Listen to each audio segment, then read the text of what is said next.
Olá, queridas, boa tarde, sejam bem-vindas a mais uma aula. Por favor, abstraiam os barulhos dos gritos, das brincadeiras das crianças. Mas é que o frio chegou, tá muito frio, então eles estão dentro de casa. E aí o barulho aumenta, tá bem? Mas vou me esforçar daqui, vocês se esforçam daí, pra gente tentar focar e conseguir aproveitar bem essa aula, tá bem? Vamos rezar? Em nome do Pai, do Filho e do Espírito Santo. Amém. Ave Maria, cheia de graça, o Senhor é convosco. Bendita sois vós entre as mulheres, e bendito é o fruto do vosso ventre, Jesus. Santa Maria, Mãe de Deus, rogai por nós, pecadores, agora e na hora de nossa morte. Amém. Então, queridas, hoje nós prosseguimos conhecendo um pouco mais a respeito do livro de Esther. Nós havíamos iniciado o trabalho nesse livro na aula passada. Nós vimos alguns pontos bem importantes e eu fiquei muito contente porque a resposta de vocês a essas aulas tem sido muito positiva, sobretudo essa última, né, sobre a primeira parte do livro de Esther, os primeiros capítulos. Então, nós encerramos na última aula falando sobre a eleição de Esther, a escolha de Esther, né, em substituição à orgulhosa rainha Vasti. Hoje nós vamos abordar um pouco mais outros personagens, além da rainha Esther e da rainha Vasti, que foram as mais importantes da aula anterior, né, porque agora rainha Esther já conquistou o trono, né? Agora ela é a esposa do rei Assuero, mas a história não para por aí, né? Esther, ela foi escolhida não simplesmente em benefício próprio, mas em benefício de todo o seu povo, né? E isso por si só já é um gancho, digamos assim, para aquilo que depois nós vamos ver lá em Atos dos Apóstolos, né? Depois da vinda do Espírito Santo, quando é feita a grande comissão, quando nosso Senhor nos envia, então, para que nós nos tornemos sal, nos tornemos luz pelo mundo, fazendo discípulos, né? Ensinando-os a guardar todas as coisas e batizando-os, né? Então, a nossa salvação nunca é só em nosso benefício, mas é sempre em benefício de outras pessoas também, né? Começa conosco, mas transborda e abençoa outras pessoas também. E é isso o que a gente vai ver hoje na vida da rainha Esther. Depois da sua eleição, o seu tio Mordecai manteve os vínculos com ela, né? Embora tivesse aconselhado a rainha que não contasse a ninguém a respeito da sua origem, mas mantivesse isso em silêncio, né? E como tudo leva a crer que os acontecimentos propiciaram que ela não tivesse que trazer à tona, né, essa origem. E numa dessas visitas, o seu tio descobre uma conspiração de 2 eunucos para matar o rei Assuero, né? E ele faz com que essa conspiração chegue aos ouvidos da rainha Esther, para que então ela avise o rei Assuero a respeito disso, né? E ele possa então se prevenir.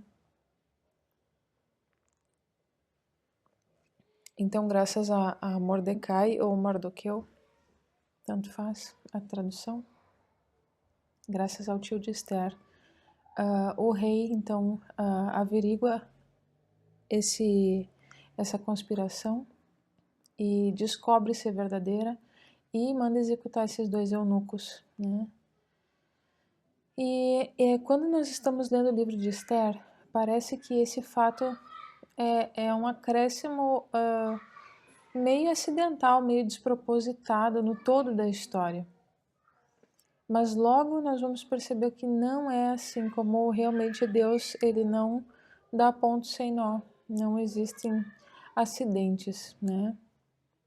As coisas podem não ser claras para nós, mas isso não significa que elas não tenham uma clareza, né? Então, o tempo passa e o rei escolhe um homem mau para ser o seu braço direito, né? No governo de todas aquelas 127 províncias que iam da Índia até a Etiópia, né? Por onde o Império Assírio se estendia. E agora eu fiquei em dúvida. Mas enfim, vamos adiante, não é esse o ponto principal da aula aqui. E esse homem é um homem orgulhoso, é um homem vaidoso, e ele exige então que, como braço direito, como o homem forte do rei, o principal no reino, no império daquela época, todos os súditos se prostrassem diante dele por onde ele passasse. Era alguém em quem o rei confiava plenamente e dava plenos poderes para fazer a sua vontade. No entanto, justamente o tio de Esther não se prostrava. E a atenção de Amã, era o nome desse homem, né? Amã, foi chamada para a pessoa de Mordecai, de Mardoqueu, para o fato de que ele não se submetia. E Amã se enche de raiva, se encoleriza e procura se informar a respeito daquele homem. Quem é aquele atrevido? Quem é aquele insolente que não se submete, que não o adora como um deus, né? E então começa essa pesquisa e se descobre que esse Mardoqueu é um judeu. E vejam que interessante, embora Mardoqueu fosse o único a resistir, a desobedecer essa ordem iníqua, essa ordem injusta, a ira de Amã recai sobre todo o povo judeu. Ele passa a odiar o tio de Esther com tanta intensidade que ele não se sacia só com a ideia de que Mardoqueu seja exterminado, mas exige o extermínio de todo o povo judeu. E como é que ele faz isso? Ele chega aos ouvidos do rei Assuero e diz que existe um povo que está disperso ao longo de todas as províncias do império, que é um povo que tem leis próprias, né? E que não reverencia o rei da maneira devida. Então é um povo rebelde, né? Que representa perigo, né? Essa insubmissão representa perigo aos olhos dos outros povos. Eu gostaria de pontuar aqui uma coisa bem importante. Vejam vocês. Mardoqueu não fez nada. Ele não fez nada contra Amã. Ele simplesmente se recusou a adorá-lo, a se prostrar diante dele. Ou seja, ele estava obedecendo à lei dos judeus, né? Ele estava sendo fiel àquilo que os seus antepassados haviam aprendido, né? Mas nada de objetivamente ruim ele estava fazendo contra Amã. Mas não importava, não importava. A resistência dele despertou a fúria de Amã. E essa fúria se avolumou a tal ponto que recaiu sobre o povo inteiro, né?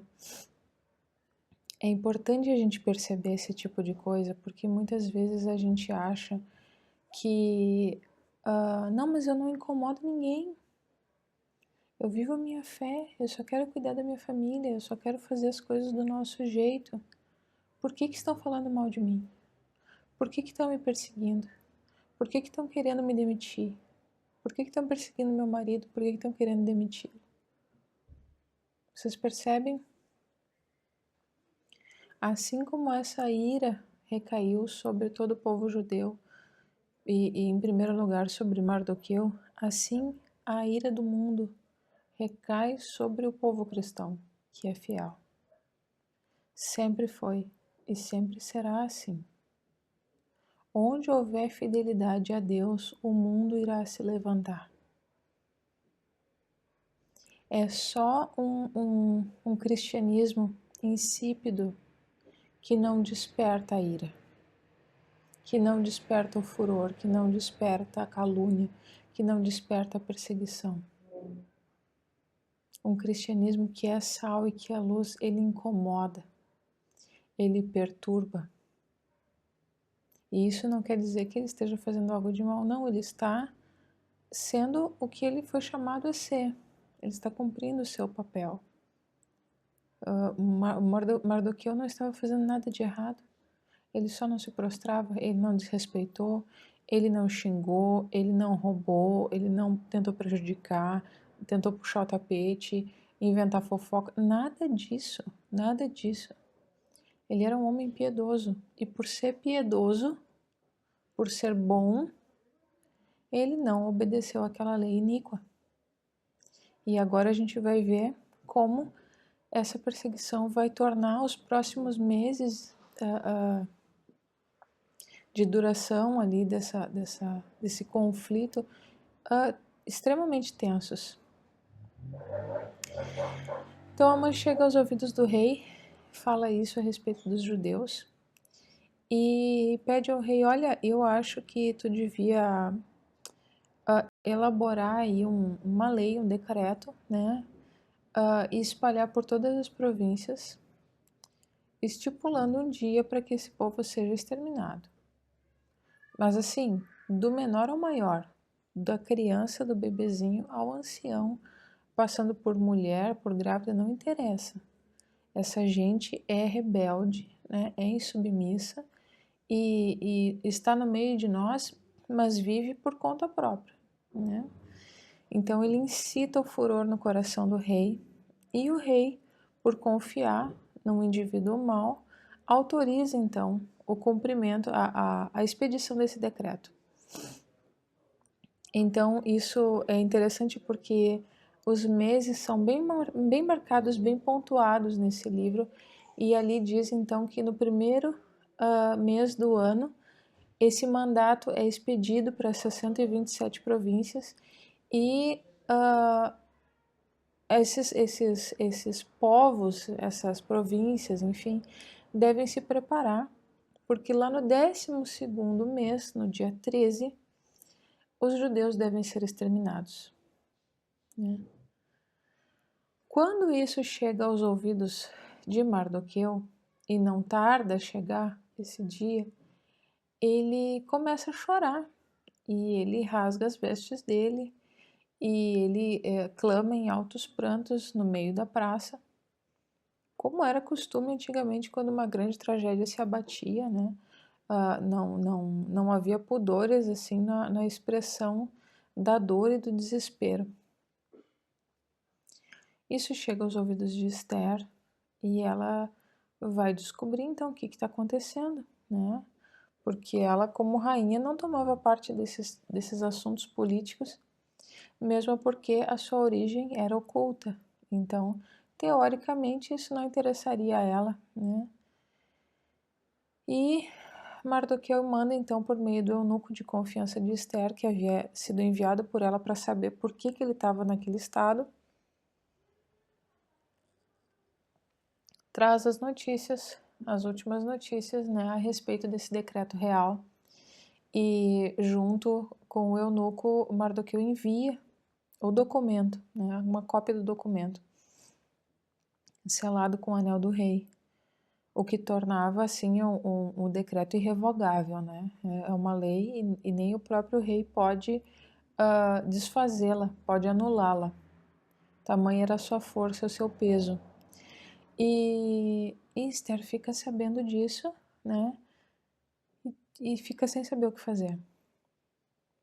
E é muito interessante porque nesse momento é uma troca, assim, o eunuco fica indo e vindo entre eles, trazendo e levando informações e coisas que um deseja comunicar ao outro, né? E então Mardoqueu, seu tio, diz assim, olha, não pensas que tu vai te salvar sozinha, ficando quieta.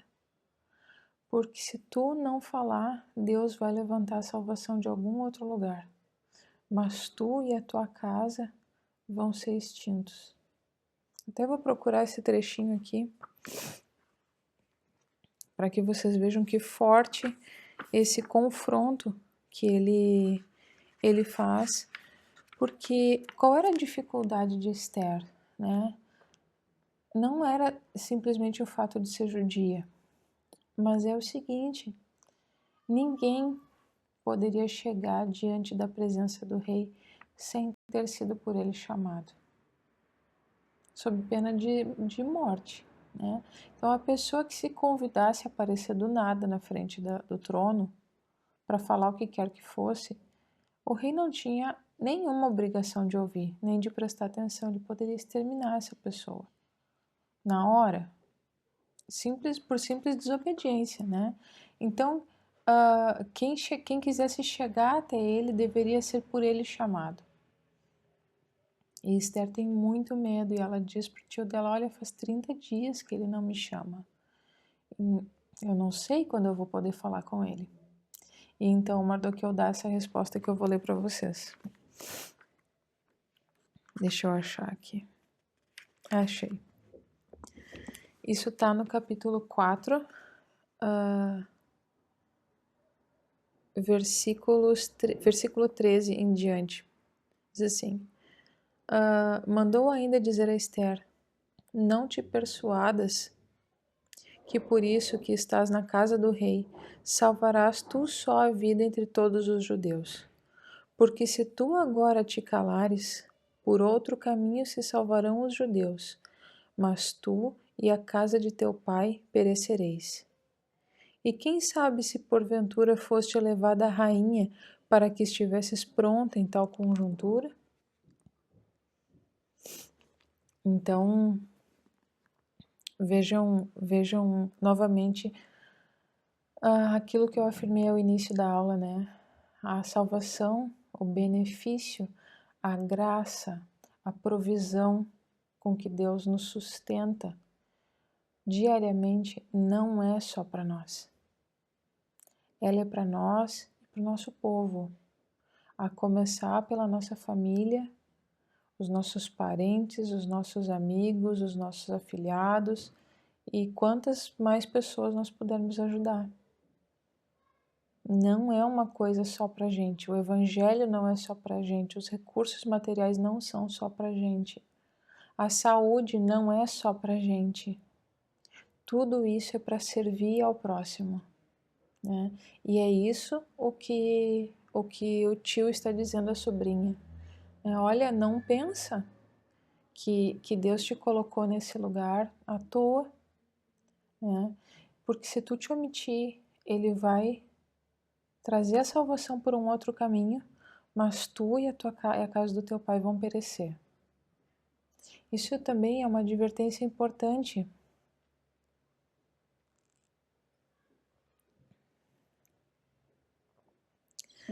porque isso também nos remete mais uma vez à passagem que eu já citei aqui, sobre ser sal e luz, né? O que Jesus disse quando o sal desiste, né? Quando o sal não cumpre a sua finalidade, que é dar sabor e conservar os alimentos. Ou seja, que é trazer vida e conservar os valores, conservar a virtude de um povo. Ele só serve para ser pisado. E é disso que ele está falando aqui nessa passagem. Se tu não for sal, se tu não for luz, tu vai ser pisada. Porque tu não foi chamada à omissão, tu foi chamada à salvação.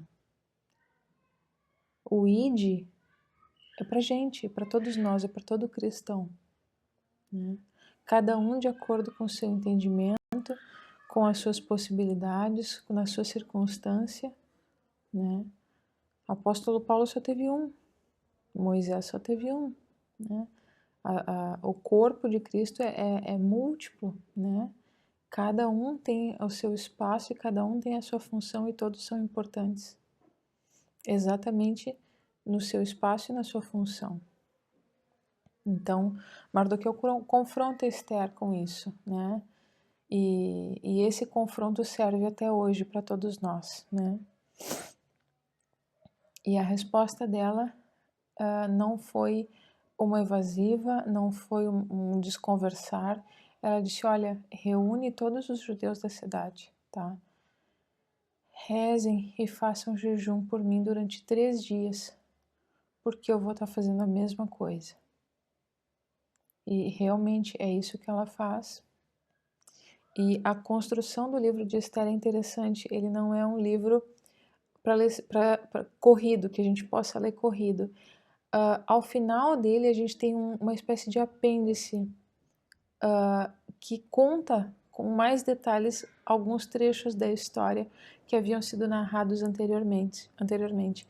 Então, esse momento desses 3 dias de oração e de jejum da Rainha Esther são muito bonitos, porque não é assim, não é o nosso jejum, é uma só refeição boa durante o dia e água. Não, era ficar sem comer mesmo, tipo, só tomar água e olhe lá, né? Era bem mais radical. E não era assim, não era o nosso jejum e não era no nosso conforto, né? Então, eles despiam todas as roupas confortáveis que eles tinham, toda a roupa boa, e colocavam pano de saco, eles colocavam roupa áspera, pano duro no corpo, né? Muitos colocavam silício.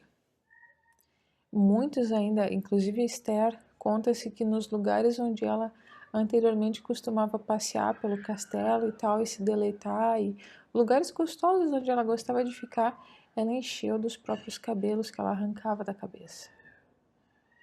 Então, assim, a intensidade com que ela rezou ao longo de 3 dias, com que ela se mortificou, com que ela buscou a Deus, foi muito grande. Sendo que todo o povo de Susa também se uniu com esse mesmo propósito, de sustentá-la, né, em oração e também se unir a ela no seu sacrifício a Deus, né, em busca de direção e tudo mais. Então, conta-se que, terminados esses dias, esses 3 dias de jejum e oração, ela despiu, então, esse pano de saco, ela se banhou, ela se ornou, ela colocou seus vestidos reais, tomou coragem e foi em direção ao rei. E o texto fala que ela foi apoiada numa escrava e seguida por outra, né? Porque o seu vestido tinha uma cauda, era longo, e essa de trás segurava a cauda, então, para não arrastar no chão, na terra. E chegando à antessala, né, onde o rei estava, apoiada nessa serva, diz que ela chega e ela vê Assuero no trono, e ele tem um aspecto tão majestoso e tão terrível, mas terrível a gente não deve imaginar aqui no sentido de maligno, mas no sentido de como quem vê um anjo, como quem vê uma criatura extremamente poderosa e de incomparável fulgor e beleza e glória, enfim. E ela desmaia. E quando ele vê que ela desmaia, diz que ele se levanta e o coração dele se comove, né? Porque o texto narra que ela tinha visto o furor nos olhos dele. Provavelmente ele estava lidando com alguma coisa muito difícil, muito pesada da realidade de um soberano, né? E com esse olhar ele viu Esther, e ao ser vista e vê-lo daquela maneira, ela desmaia, né? Além disso, havia também a fraqueza daqueles 3 dias intensos de penitência, de jejum e de oração. E então ele vê ela e corre na direção dela e toma ela nos braços e diz para ela, é muito bonito, eu quase chorei lendo esse trecho porque é de uma candura comovente. Diz assim,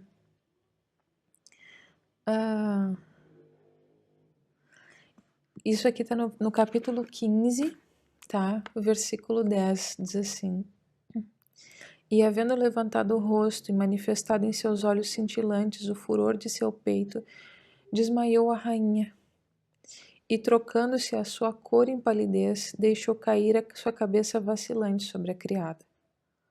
Mas Deus trocou em clemência o coração do rei, e apressurado e temeroso saltou do trono, e sustendo-a com seus braços, até que tornou a si, a animava com essas palavras: Que tens, Esther? Eu sou o teu irmão, não temas, não morrerás, porque essa lei não foi estabelecida para ti, senão para todos. Chega-te, pois, e toca o cetro. Isso é bem interessante porque era parte do protocolo, né? A pessoa aparecia diante do rei e se o rei estendesse o cetro em direção à pessoa, ele manifestava assim o favor dele, a pessoa era bem-vinda, ela podia falar, né? E então ele está dizendo, olha, não, fique em paz, isso, eu estendo meu cetro, né? Toca nele, tu é bem-vinda. E como ela não falasse, tomou a vara de ouro e pôs-lhe sobre o seu colo, e beijou-a e disse, por que não me falas a mim? Ela lhe respondeu, eu te vi, Senhor, como um anjo de Deus, e o meu coração se turbou com o temor da tua majestade. Porque tu, Senhor, é em extremo admirável, e teu rosto está cheio de graças. E estando ainda falando, desmaiou de novo, e ficou quase sem sentidos. E o rei se perturbava e todos os seus ministros a consolavam. Então vejam como não era frescura, como não era uma coisa qualquer, o poder que exalava desse homem, né? E desses grandes homens do passado, né? A ponto da própria rainha com quem ele dividia o leito muitas noites, porque ela não era a única, haviam concubinas, né? Desmaiar de medo, né? De ser exterminada, né? Lembrem-se da Vasti, né? O texto não diz que ela foi exterminada, mas simplesmente que ela foi afastada, né, do trono. E muito provavelmente foi assim. Mas esse registro, né, de rejeição de rainha já havia na história. E Esther estava dando um passo infringindo a lei dos homens, né, mas obedecendo seu tio. Sendo humilde, se humilhando na presença de Deus, pedindo graça para conseguir chegar, então, diante do rei. E quando ela finalmente volta a si e consegue falar, ela pede então ao rei que dê a ela a graça de participar de um banquete no quarto dela, trazendo consigo Amã. E o rei fica feliz, né? Nossa, tipo, tudo isso só para me convidar para uma janta, né? E essa janta vai ser demais. E no dia combinado, então, ele vai à janta. Contudo, a história não para, né? Amã não parou nesse meio tempo de maquinar o mal contra os judeus. E ele decide, ele conversa com os sábios, ele conversa com a sua esposa, se aconselha e decide, olha, eu tenho que dar um jeito nesse Mardoqueu, porque ele me ignora, ele nem olha na minha cara, quem ele pensa que ele é. Imaginem, o primeiro após o rei, na hierarquia do reino, se comparando a um qualquer, porque Mardoqueu era um qualquer, ele não tinha importância nenhuma, embora ele tivesse tido aquele ato de de grandiosidade, né, de generosidade, advertindo o rei a respeito daquela conspiração. E então o Amã, aconselhado pelos seus, resolve erguer uma forca enorme, preparada para Mardoqueu. E ele pensa, olha, amanhã no banquete, né, eu vou propor isso para o rei. Vou contar para ele a respeito desse judeu, né, e vou começar o extermínio por ele. Só que nessa noite que antecede o banquete de Ester, vejam a importância da oração. Vejam como nós realmente precisamos cooperar com Deus para que o sobrenatural também haja, né, de maneira intensa e eficaz. Nessa noite, o rei não conseguiu dormir. Ele perdeu o sono. E em lugar de ficar rolando na cama, ele foi ler as atas do governo. E lá pelas tantas ele chegou no registro do caso da conspiração dos 2 eunucos e se deparou ali com o nome de Mardoqueu. Então ele chamou os seus servidores e perguntou, olha, que espécie de recompensa esse homem recebeu? E os servos respondem, nenhuma, nada aconteceu com ele. E aí o rei pensa, não, mas isso não está certo, ele me fez o maior dos benefícios e não recebeu nada em troca, isso não pode ficar assim. No outro dia, antes do banquete, ele manda chamar Amã e pergunta para Amã, Amã, o que eu devo fazer ao homem a quem eu desejo honrar? E Amã, supondo que o rei falava dele próprio, começa a dar as sugestões mais escalafobéticas, como aparece lá no livrinho do Pão Pão Pão. Livrinhos, um dos livrinhos que eu leio para as crianças sempre. E ele diz, não, esse homem, ele tem que botar o anel do dedo do rei no dedo, ele tem que subir no melhor cavalo, e um servo tem que ir à frente dele dizendo quem ele é, por que o rei deseja honrá-lo e passar por ele por toda a cidade.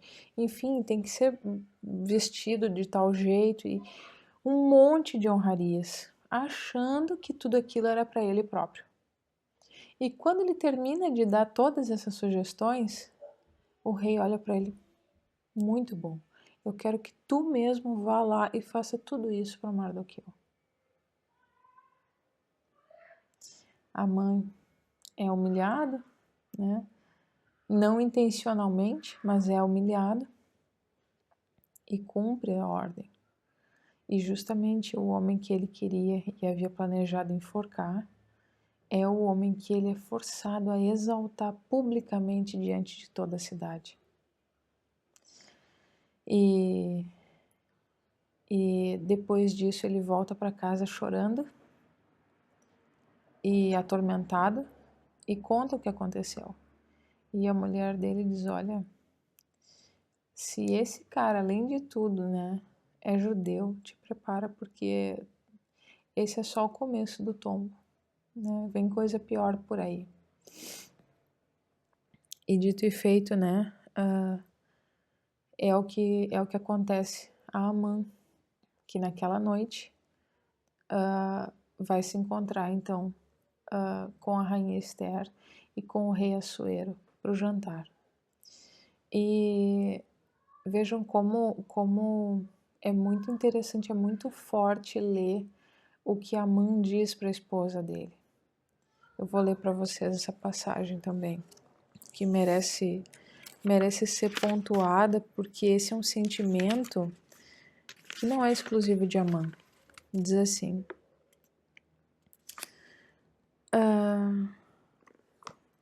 ele está se lamentando, né, para a mulher.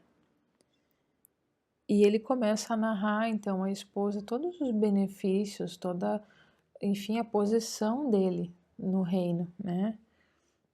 E diz assim: e acrescentou depois disso, isso é o capítulo 5, versículo 12. A rainha Esther a nenhum outro chamou para o banquete do rei, senão a mim, e amanhã tenho de comer também no seu quarto com o rei. Isso lá no final, ele antes narrou tudo, né? Tudo que ele tinha, enfim. Mas ainda que tenho tudo isto, nada me parece ter, enquanto vir o judeu Mardoqueu assentado diante das portas do palácio. Então eu parei para meditar um pouco sobre isso, né? Por que é que o que em Mardoqueu incomodava tanto Amã? Se ele não tinha feito nada para Amã, nada. Ele não era mais rico, ele não era mais poderoso, ele não era mais jovem, mais forte, mais bonito, nada disso. Era um qualquer. Era um qualquer. O vínculo dele com a rainha Esther não havia sido explicitado ainda. Então, objetivamente, humanamente falando, não havia motivo para essa implicância, né? Mas o que havia?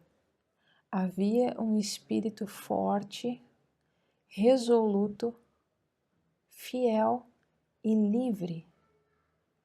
Mardoqueu, pela sua piedade, era um homem livre interiormente.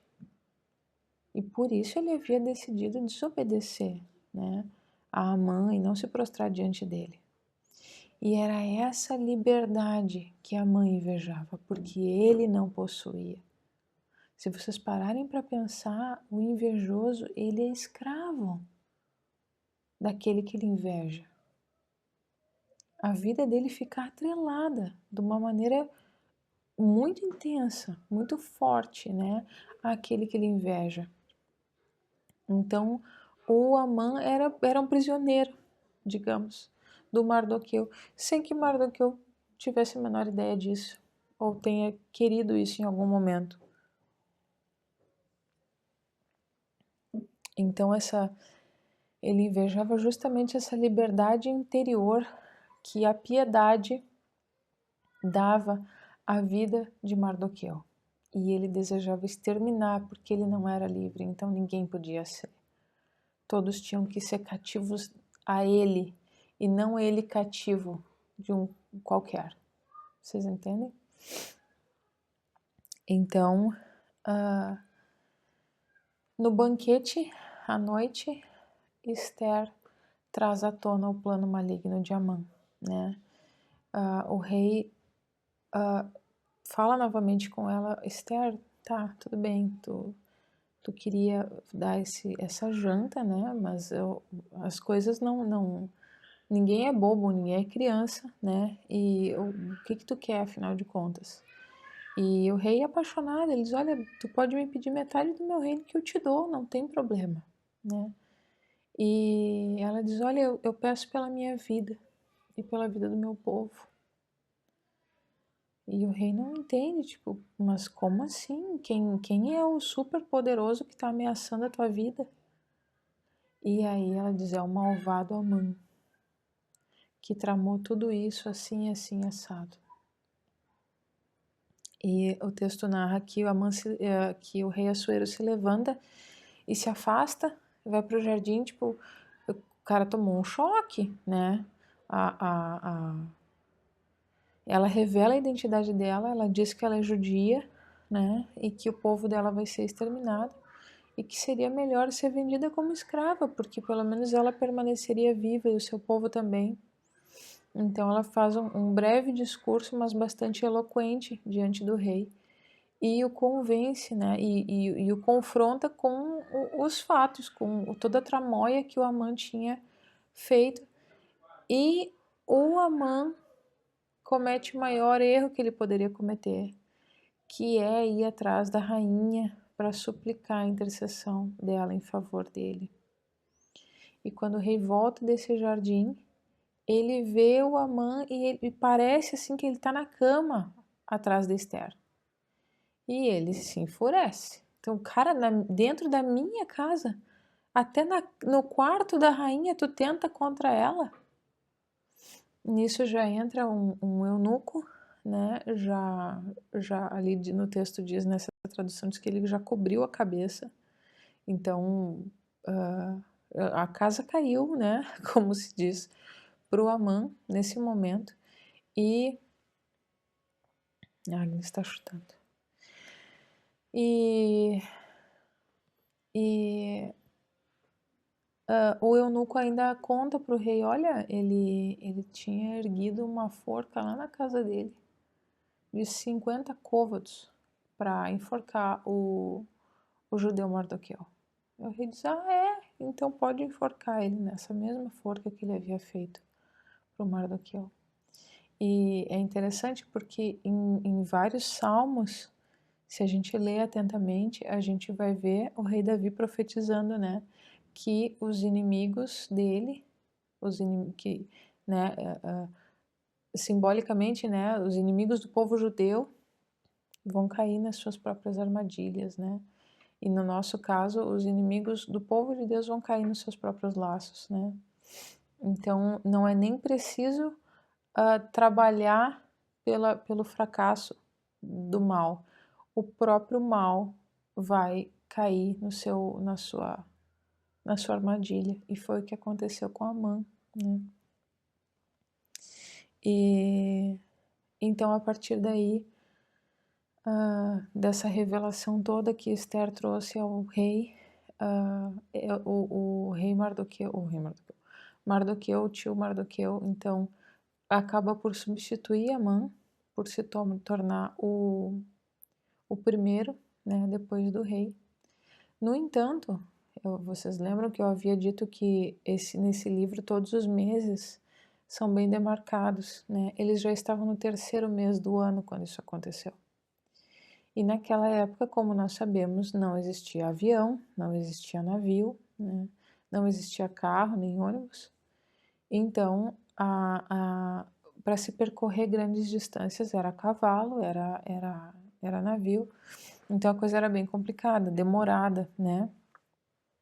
E a Esther então diz: olha, o que mais que tu quer que eu te faça? O rei pergunta. E ela diz: olha, eu quero que tu cancele esse teu decreto, que tu faça alguma coisa que salve o meu povo, não deixe o meu povo ser destruído, né? Mas como eu havia explicado, o decreto do rei não pode ser revogado, mesmo pelo próprio rei, né? Então ele dá a total liberdade a Mardoqueu para que Mardoqueu elabore então um novo decreto, né, que permita aos judeus se defenderem. E é isso que ele faz. Ele redige nas diferentes línguas, né, das diferentes províncias, um decreto que diz, que autoriza a todos os judeus a que no dia 13 do 12º mês se reúnam, se armem, protejam as suas crianças, os seus velhos, as suas mulheres e se defendam e lutem contra os seus inimigos, né? E os exterminem. E espalham esse decreto às pressas, porque o tempo já estava correndo, né? E chega então ao dia estipulado e é uma matança, né?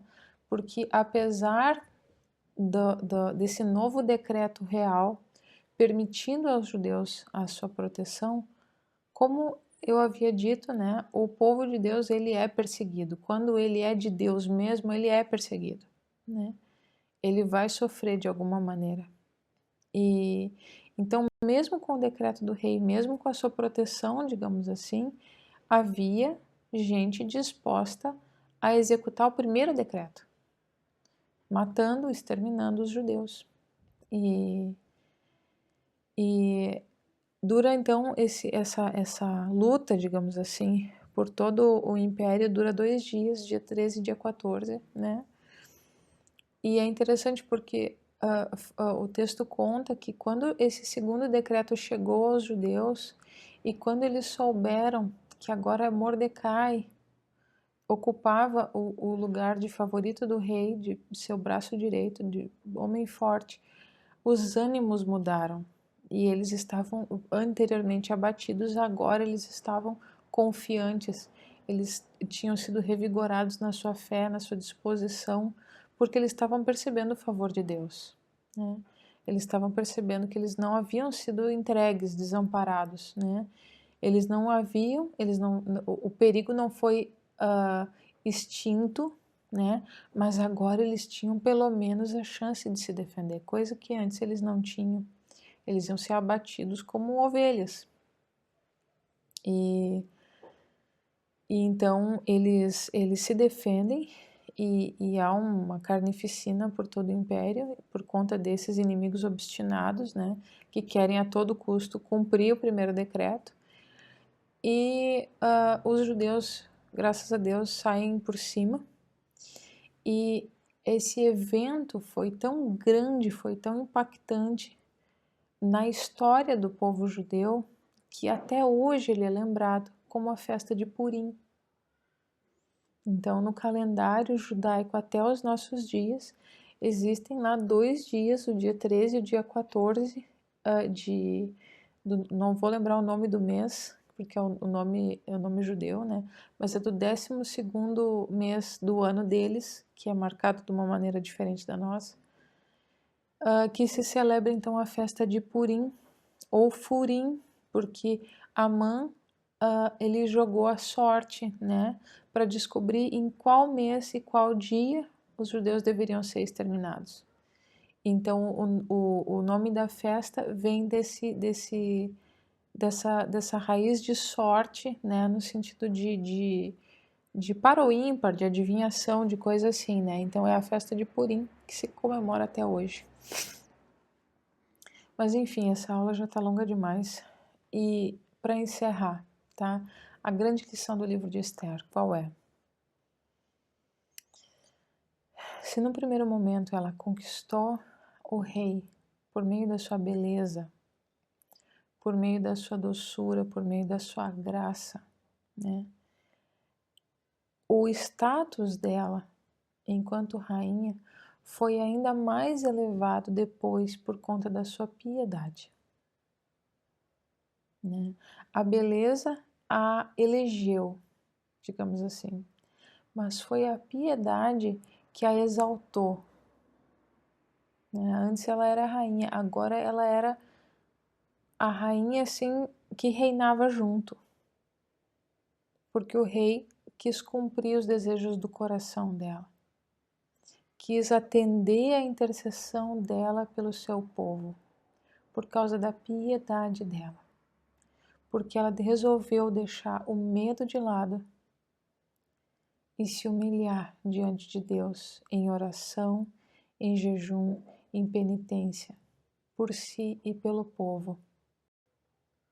E mesmo com medo, mesmo fraca na carne e no espírito, ela foi até diante do rei fazer sua súplica e achou graça diante dos olhos dele. Então, nós poderíamos tecer vários outros paralelos, por exemplo, Vasti como a figura de Eva, né? E Nossa Senhora como Esther, né?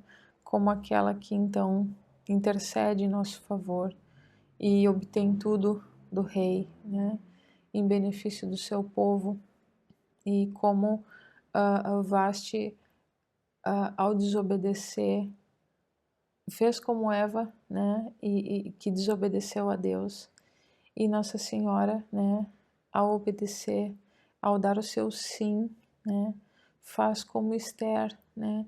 Que obediente até o fim, segue a vontade do seu tio, se submete ao eunuco, se submete ao rei, né? E por isso obtém as graças que ela desejava para a salvação, não para a vaidade. Isso é muito bonito no livro de Esther, que é um momento, esse momento que eu mencionei anteriormente para vocês, desses 3 dias de oração e jejum, que ela está dizendo para Deus: olha, Deus, tu sabe que para mim essa coroa é um mal. Eu vou procurar aqui para vocês, para que vocês vejam como ela não estava se poupando, ela não estava querendo se poupar por vaidade, para se manter numa posição confortável, imaginando que por ser a rainha ela seria poupada. Não é nada disso. Vejam que bonito isso aqui.